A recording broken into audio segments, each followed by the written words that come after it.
Selamat pagi dan salam sejahtera. Bersama saya Konstantin Pahlawan dalam Berita Pagi Sabah edisi Sabtu 13 Jun 2020.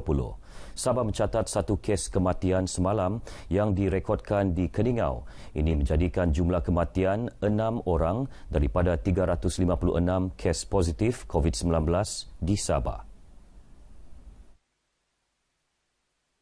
Berdasarkan infografik Kementerian Kesihatan dan Kesejahteraan Rakyat Sabah, pertambahan kes kematian tersebut melibatkan seorang wanita warga emas berusia 85 tahun. Beliau disahkan meninggal dunia di rumahnya sebelum dibawa ke Hospital Keningau. Sebelum ini, 5 kematian dicatatkan, iaitu 3 di Kota Kinabalu dan masing-masing 1 kematian di Tawau dan Tambunan. Sementara itu, 9 pesakit sedang dirawat dalam ward, iaitu masing-masing 2 di Kota Kinabalu, Tuaran dan Beaufort, serta 1 masing-masing di Tawau, Penampang dan Pitas. Manakala jumlah pesakit sembuh seramai 341 orang. Komitmen yang ditunjukkan anggota Jabatan Sukarelawan Malaysia, Rela Negeri Sabah sepanjang penugasan ketika Perintah Kawalan Pergerakan wajar dipuji. Ini kerana walaupun berdepan dengan pelbagai cabaran, terutama kerana orang awam, kesungguhan yang ditunjukkan semua petugas sangat membanggakan.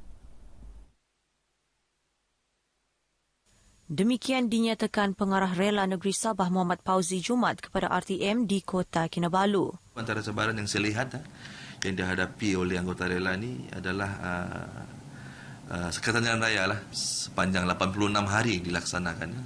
Kadang ada yang degil, mau juga terus melintasi Sekatan Jalan Raya, dan ada dikabarkan anggota-anggota kita ni pun ada yang cedera juga, aksiden, lori kita terbalik satu, 8 orang cedera masa tu.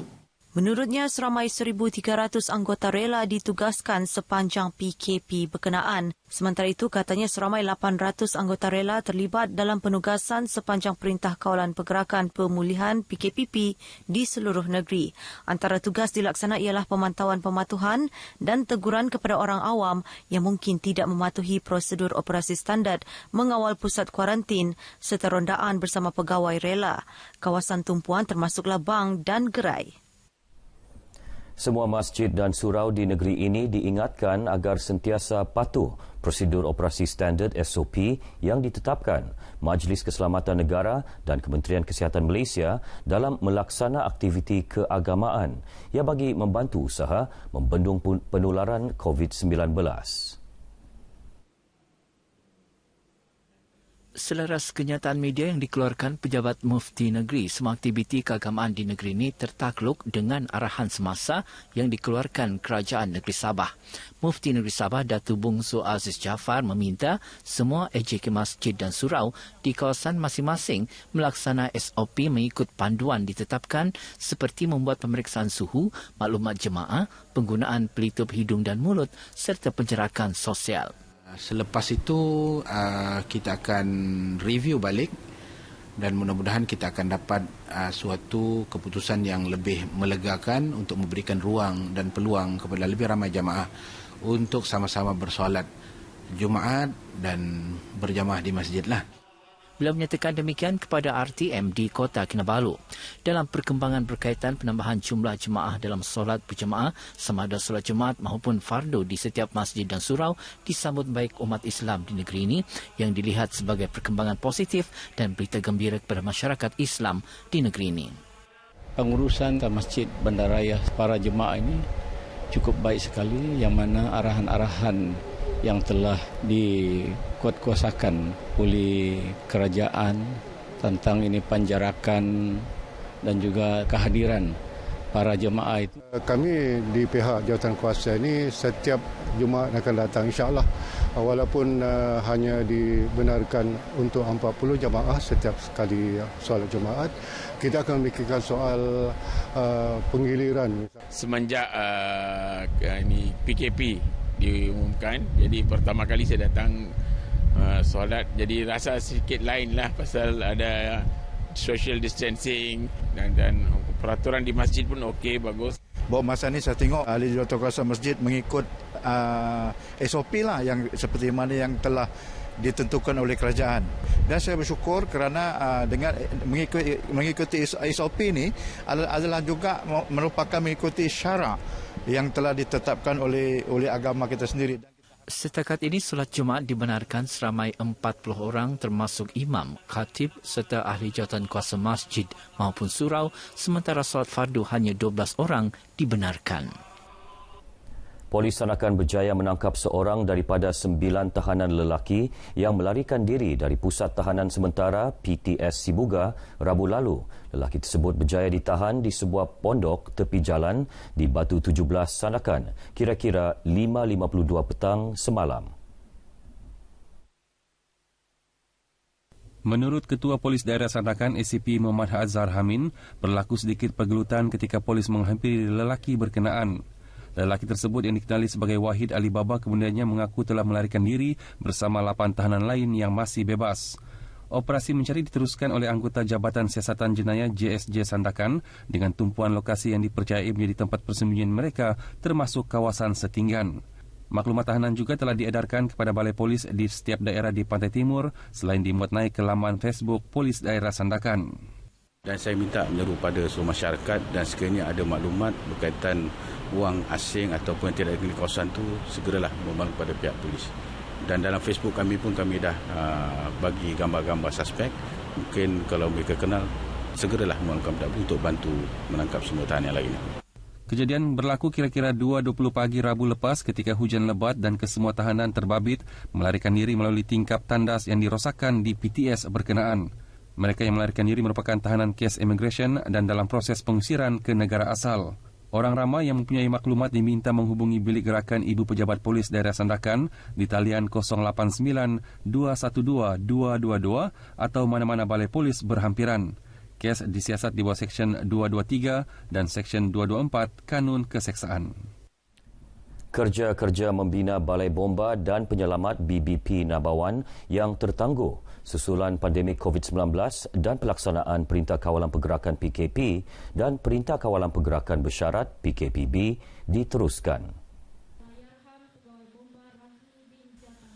Penolong Pengarah Bahagian Operasi Jabatan Bomba dan Penyelamat JBPM Negeri, Misran Bisara berkata, selaras perkembangan semasa, pihak kontraktor hendaklah memastikan pekerjanya patuh arahan dan prosedur operasi standard SOP ditetapkan bagi melindungi pekerja dan masyarakat keseluruhannya daripada COVID-19. Walaupun telah berlaku kelewatan 3 bulan dan harap pihak pemaju atau kontraktor yang dilantik dapat mengejar dan meneruskan projek tersebut. Dan mudah-mudahan sasaran balai pada tahun hadapan, awal tahun hadapan dapat beroperasi.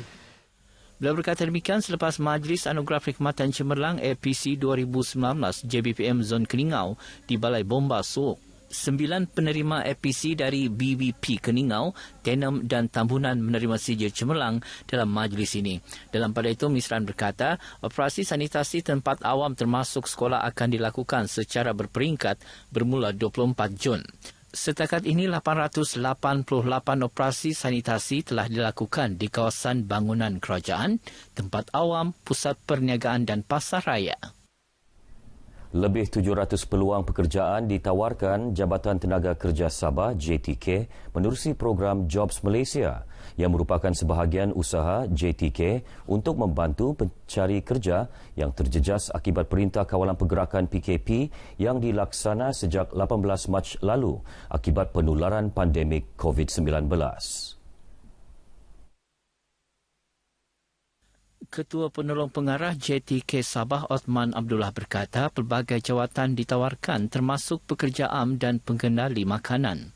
Setakat ini daripada 700 tu kita ada lebih kurang 500 di Kota Kinabalu dan Labuan, yang 200 tu berada di Semenanjung. Kerana ini yang peluang-peluang pekerjaan yang ada kita pada kali ini, kita ada lebih kurang 700 lah. Beliau berkata demikian kepada RTM selepas mempengerusikan mesyuarat taklimat penempatan norma baharu di Kota Kinabalu. Menurutnya, meskipun peluang pekerjaan semakin menurun sejak PKP dilaksanakan, pihaknya telah komited memeriksa dan membantu pencari kerja mengisi peluang pekerjaan yang ada. Pihaknya juga akan bekerjasama dengan pelbagai pihak termasuk kerajaan negeri untuk mempromosi peluang pekerjaan dan latihan bagi meningkatkan kemahiran pekerja. Ketika ini, seramai 650 diberhentikan kerja di negeri ini. Gabungan Persatuan Penjaja dan Peniaga Negeri Sabah G3PNS Sabah dalam perancangan memperkukuh portal sabahbiz.com atau portal seumpamanya. Ia sebagai wadah untuk mempelbagai pemasaran termasuk pemasaran domestik dan ekspor kira-kira 5,000 usahawan di bawah G3PNS Sabah. Presidennya yang juga pengasas e-Pasar dan Bazar G3PNS Sabah, Dato' Nortep Suhaili berkata ia merupakan langkah jangka panjang dan berterusan meskipun Perintah Kawalan Pergerakan Pemulihan PKPP berakhir. Beliau berkata demikian ketika dihubungi RTM di Kota Kinabalu. Sementara itu, urus setia dan pentadbir utama e-Pasar dan Bazar G3PNS Sabah Azli Oki ketika ditemui RTM menjelaskan usaha yang dilakukan termasuk memperkemas penggunaan media sosial seperti WhatsApp, Telegram, Instagram, page dan Facebook. Itu untuk memudahkan pembayaran online. Pihak pesusun juga bercadang untuk mewujudkan aplikasi ejen penghantaran sendiri. Dan ini sejajar dengan kemajuan dan kepesatan perniagaan secara atas talian pada masa kini. Dalam pada itu, Azli juga memberitahu G3PNS Sabah juga akan membina aplikasi Group Riders atau e-hailing sendiri sebagai usaha memperkemas sistem penghantaran selaras kemajuan dan kepesatan perniagaan melalui digital dalam talian. Kementerian Belia dan Sukan Sabah KBSS mengumumkan pembukaan semula penggunaan kemudahan dan peralatan sukan dalam bangunan milik kerajaan dan persendirian mulai Isnin depan. Ia selaras arahan Perintah Kawalan Pergerakan Pemulihan PKPP yang berkuat kuasa sehingga 31 Ogos. Antara kemudahan dan peralatan sukan yang dibenarkan adalah gimnasium, kompleks sukan, gelanggang dalam bangunan dan sukan ekstrim. Menurut Menteri Belia dan Sukan Sabah Pung Jinza, pembukaan semula itu bagaimanapun tertakluk kepada prosedur operasi standard SOP yang ditetapkan Majlis Keselamatan Negara dan Kementerian Kesihatan. Justru para pengusaha dan pengguna diingatkan agar patuh penjarakan sosial sekurang-kurangnya 1 hingga 3 meter bagi aktiviti statik dan 3 hingga 5 meter bagi aktiviti dinamik. Orang ramai boleh mendapatkan SOP aktiviti sukan dengan mengimbas QR code di infografik yang akan dimuat naik di laman Facebook KBSS. Sekian Berita Pagi Sabah. Teruskan menonton RTM, jenama media paling dipercayai di Malaysia. Budayakan norma baharu, jaga diri, patuhi arahan pihak berkuasa. Saya Konstantin Palawan, salam sejahtera.